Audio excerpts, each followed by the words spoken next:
Ça y est les gars, on est reparti pour un nouveau Holidays.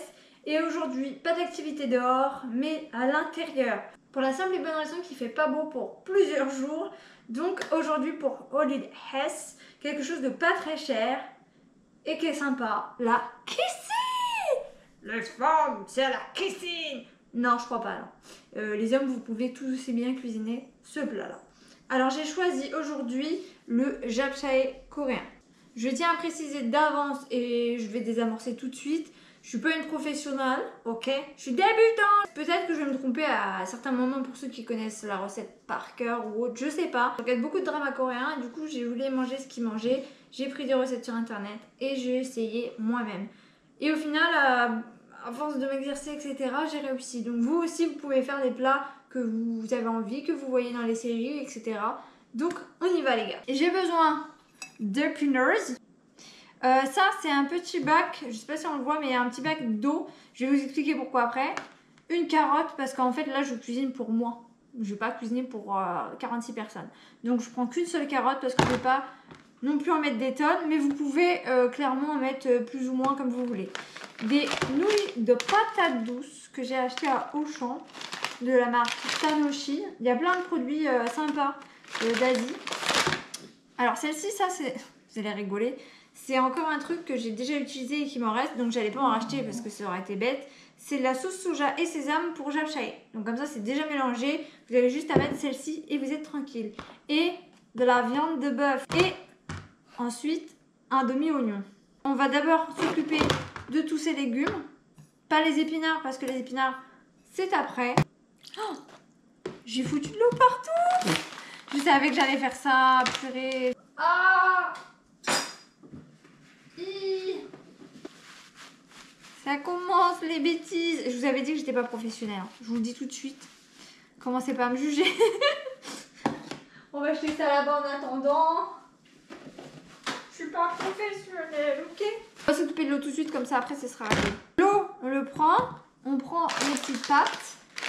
Et on va... Je vérifie si j'ai de l'eau sur le câble pour filmer. On en prend un petit peu. Bon, et après vous dosez comme vous voulez, hein. Mais moi je prends une petite poignée. Oh! Je prends une petite poignée un peu comme ça, hein, une petite poignée. Et en fait on va les mettre dans l'eau. Comme ça, hop. Qu'elles se détendent un peu. Qu'elles se défraîchissent un peu. Et en fait vous laissez patienter 15 minutes. N'oubliez pas les gars. On les pose, on les met de côté. C'est important! En attendant, on va s'occuper des légumes. Je sais pas ce que je fais avec ça, mais bref. Je vais m'occuper d'abord d'éplucher la carotte. Il est où mon couteau? Bah j'ai déjà perdu mon couteau, c'est fou ça. Ah oui c'est vrai, il est derrière. Donc moi je coupe la queue, la tête. Et après j'utilise l'économe directement. J'économe. Ça doit faire du bruit. Après vous allez voir, il y a la machine pour faire des lamelles de carottes. Moi je suis tout à côté, hein. Je vous le dis, moi je suis pas une professionnelle. Vous vous débrouillez avec ce que j'ai et c'est tout. Je vous donne juste des idées. Et je trouve que la cuisine c'est plutôt pas mal. Et je vous avoue que je me sens pas vraiment légitime de cuisiner parce que je suis pas professionnelle. Et je m'y connais pas forcément. Mais je me dis, est-ce que ça va vous inspirer à regarder vos séries, à voir les plats et ensuite à les cuisiner tout simplement. Et en plus moi ça me fait mon repas du soir. Donc une fois qu'on a fait la carotte, on va la mettre dans la machine. Mais pour l'instant on le met en attente. Ensuite je prends mon oignon. On va faire des lamelles. Parce qu'en fait moi... Ah c'était pas dans le bon sens, mais bon c'est pas grave. De toute façon moi j'en fais des tout petits cubes après. Parce que moi je suis pas très... Enfin c'est pas que je suis pas très oignon. J'adore l'oignon. Mais genre à petite dose quoi. Vraiment il faut que ce soit des petits trucs. Une fois qu'on a coupé comme ça, en petits pout-pout, on les met de côté. Moi je les mets de côté. Voilà. La viande. Mais vous devez faire des lamelles. Oh, un petit bout d'oignon. Plus c'est fin, et mieux c'est. C'est même comme ça qu'il faut les faire à la base. Une fois que vous avez bien haché votre viande en petits cubes, c'est good. Donc maintenant on va passer à la carotte. Donc là je vais m'éloigner, ça va être là derrière.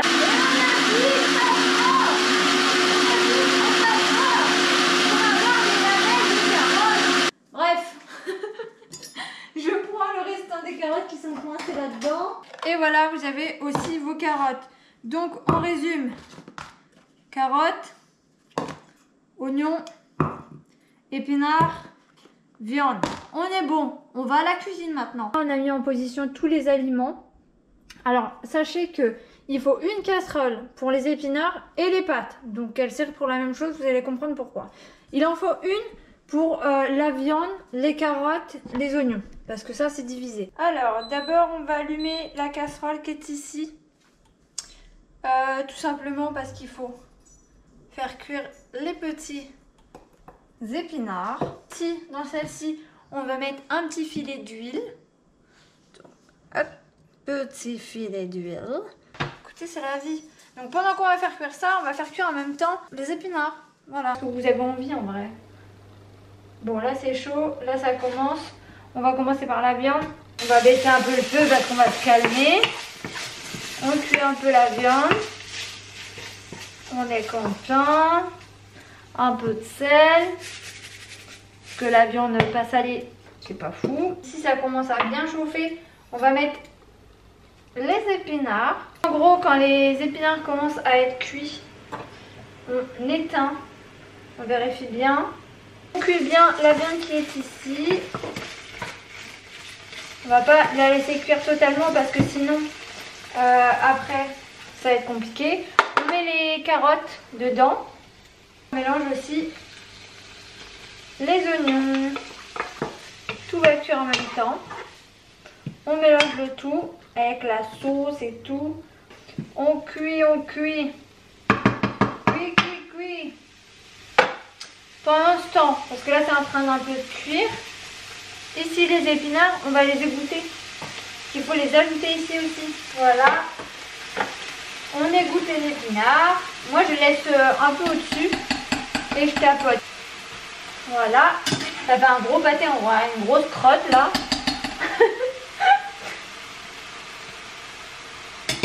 Hop.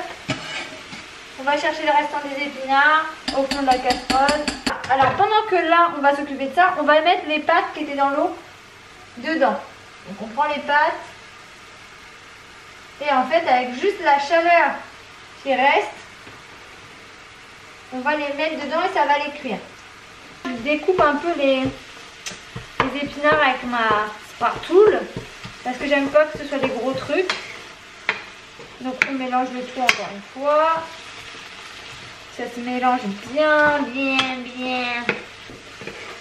Ça cuit un peu, que ça prenne un peu toutes les odeurs, les saveurs. Plein de couleurs, j'aime trop. Pendant ce temps-là, moi je vais égoutter les pâtes. J'adore parce que elles sont transparentes du coup. Et elles sont plus blanches. J'allume celle-ci. On va mettre un petit peu d'huile. Voilà. Donc on va mettre les pâtes dedans. Hop là. Un gros tas comme ça. Encore une méduse.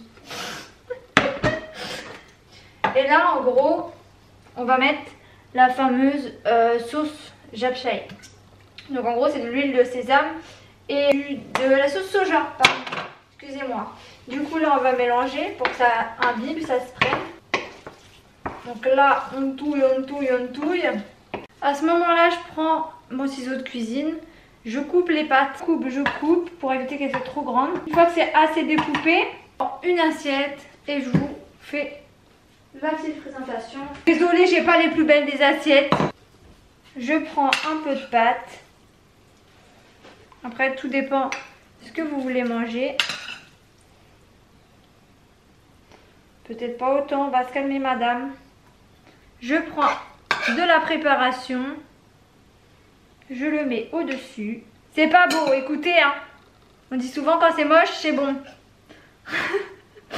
C'est comme ça. On peut pas tout avoir dans la vie. Hop. Et voilà la belle assiette de japchae. Prêt à déguster. Voilà les gars, vous avez eu une idée de plat. En tout cas, vous pouvez reproduire les recettes que vous voyez dans vos séries ou n'importe quoi, un film. Vous les trouvez sur internet et vous les faites. Vous avez juste à acheter les ingrédients. Et en général, vous vous ruinez pas. Et en plus, vous mangez super bien. Donc les gars, n'hésitez pas. Mangez à votre faim. Mangez bon, mangez bien. Et à dimanche prochain. Wake up early, gonna rise with the sun. Step 2, get some good, some food in you. Step 3, think real hard about what you wanna be. Step 4, fuck everybody, just do your thing. Wake up, today's gonna be a good day. Wake up, today's gonna be a good day. Wake up, today's gonna be a good day. Wake up, today's gonna be a good day. Wake up, today's gonna be a good day. Wake up, today's gonna be a good day.